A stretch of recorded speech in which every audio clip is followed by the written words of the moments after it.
Hey teachers, my name is Kirk. I'm a former teacher myself and a former bartender in Decatur.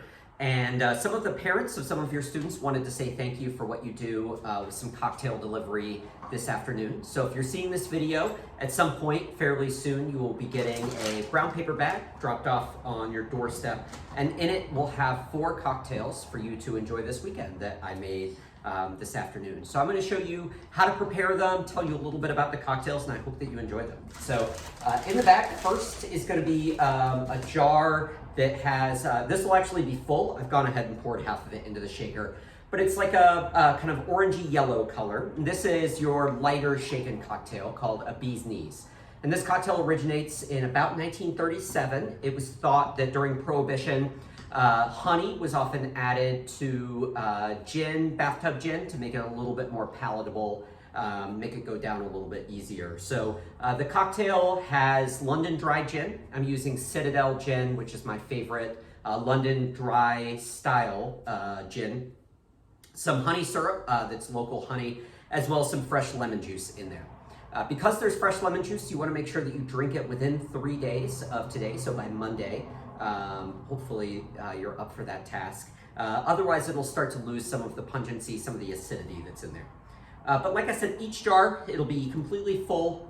There are 2 cocktails in there. So if you're making both, you can pour the whole thing into a shaker. If you're making just one, you can eyeball half or measure half, it'd be 3.5 ounces. So I've gone ahead and poured half into a shaker. So you want to make sure that you do shake this up. Typically, you perceive sweetness at warmer temperatures, and so if you don't shake it, it's going to taste a little bit more kind of cloying, a little sweeter, and then it's also not going to be properly aerated, which is what's important for the texture of the cocktail. If you don't have a shaker, that's perfectly fine. What I recommend to people is hopefully you have like a larger mason jar, maybe a pint mason jar. Pour your cocktail in there, seal it up with some ice, seal it up, shake it in this, and then you can use the lid as your strainer for your mason jar. So I put mine in my shaker. I'll go ahead and shake it up.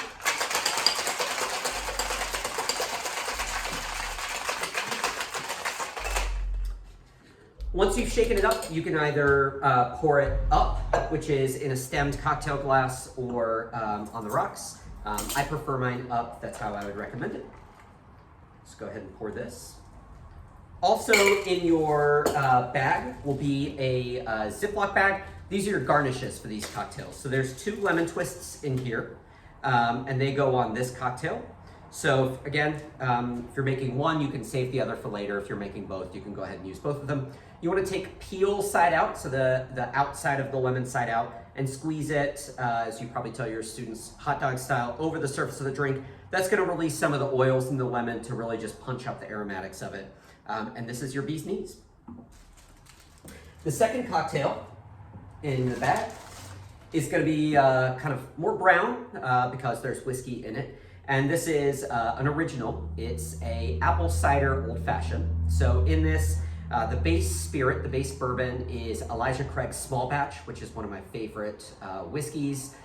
It's an incredible value. I was really bummed when they went from a 12-year age statement to a small batch, just to keep up with supply. But basically it means that it's about a 12-year age statement, but it's slightly younger than they used to have. So if you see a 12-year age statement on the shelves, you should snatch it up because those are rare at the moment. But anyway, so there's Elijah Craig small batch.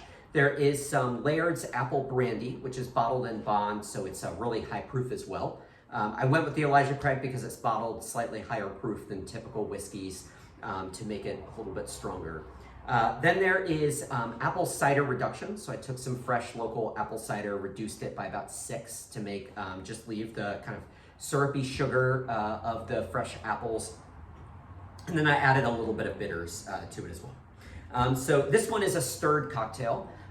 You can either serve it if you want just over ice right out of the jar. I like to give mine a little bit of a stir first just to lightly dilute it, especially because there's a lot of higher proof whiskey that's in this.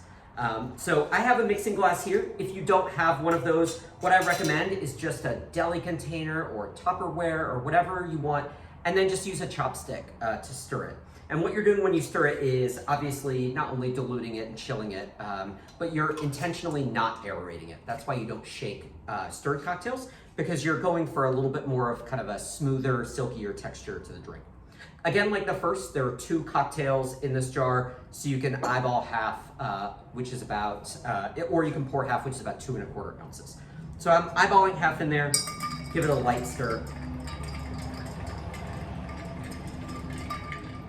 This is pretty much just an autumn old-fashioned. When I was doing my cocktail deliveries over the summer, I did a lot of rum drinks. I tried to avoid acknowledging that it was autumn because I missed the sunlight already.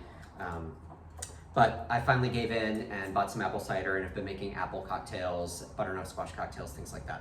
I have a nice big ice sphere. If you don't have it, that's perfectly fine. You can use whatever ice you want. And then after the light stir, I'm just gonna go ahead and strain it over this fresh ice. No garnish on this one. Just a kind of apple-y old-fashioned. Again, thank you for being teachers. I hope that Zoom learning, I never had to do it. Thank God, because I would have been terrible at it. You know, I can't imagine how difficult and weird this year has been. So as a former teacher, cheers, thank you for what you're doing, and I hope that you're hanging in there and staying safe. Enjoy.